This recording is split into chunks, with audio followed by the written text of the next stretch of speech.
Halo sahabat terapis channelku semuanya. Renunganku kuberi judul Jiwa Melayani. Kita semua telah mengerti dan memahami bahwa di dalam kehidupan ini banyak sekali macam-macam panggilan. Dan kita pun sadar bahwa hidup itu sendiri pun suatu panggilan. Jika hidup itu bukan suatu panggilan, maka kita tidak ada di dunia ini.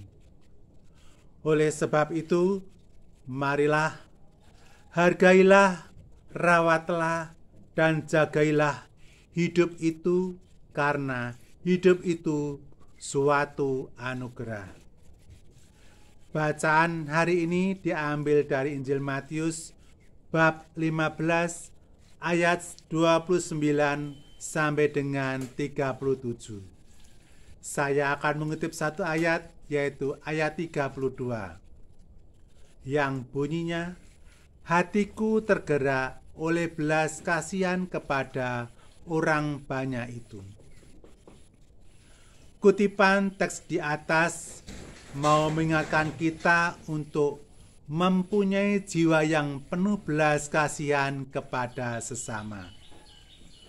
Saat ini kita semua sedang menghadapi pandemi COVID-19, dan keadaan itu pun kita belum tahu sampai kapan berakhir. Selain itu, situasi ini menjadi suatu tantangan dan ujian bagi hati dan jiwa kita. Mengapa? Karena hati dan jiwa kita harus mempunyai kepekaan. Sejauh mana kepekaan kita kepada orang lain, sehingga situasi ini menjadi suatu panggilan dan perutusan kita untuk menjadi penyalur rahmat kasih sesuai dengan panggilan kita masing-masing. Mungkin kita menjadi seorang dokter. Dalam menjalankan tugas kedokteran, kita dilandasi dengan hati dan kasih. Atau kita menjadi tenaga medis. Dalam menjalankan tugas pun didasari dengan hati dan kasih, sehingga menjadi berkat bagi orang lain. Atau kita menjadi seorang guru. Dalam menjalankan tugasnya pun harus didasari dengan hati, sehingga dalam mengajar ke siswa dengan penuh kasih, dengan penuh keibuan atau kebapaan, sehingga membawa berkat bagi siswa-siswi.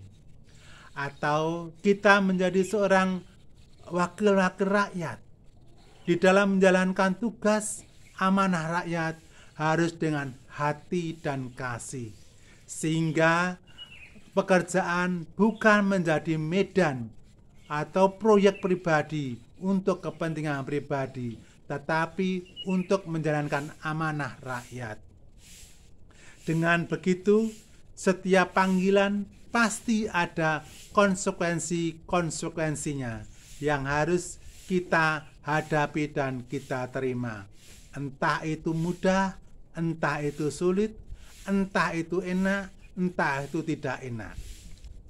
Akan tetapi, kita sebagai seorang beriman mempunyai kepercayaan kalau kita dalam menjalankan perutusan itu didasari oleh hati dan jiwa, maka pelayanan itu mendatangkan rahmat dan berkat. Karena kita diminta untuk ambil bagian dalam menyalurkan kasih Allah kepada orang lain, sehingga keselamatan dan kerajaan Allah hadir di muka bumi ini, dan kedamaian meliputi kehidupan ini. Hatiku tergerak oleh belas kasihan kepada orang banyak itu. Sahabat terapis channelku semuanya, semoga hidup kita, kehadiran kita menjadi penyalur-penyalur kasih Allah. Semoga hidup kita dapat mengambil bagian dalam keselamatan dunia ini. Salam hangat dan sehat dari para rahib. Terima kasih.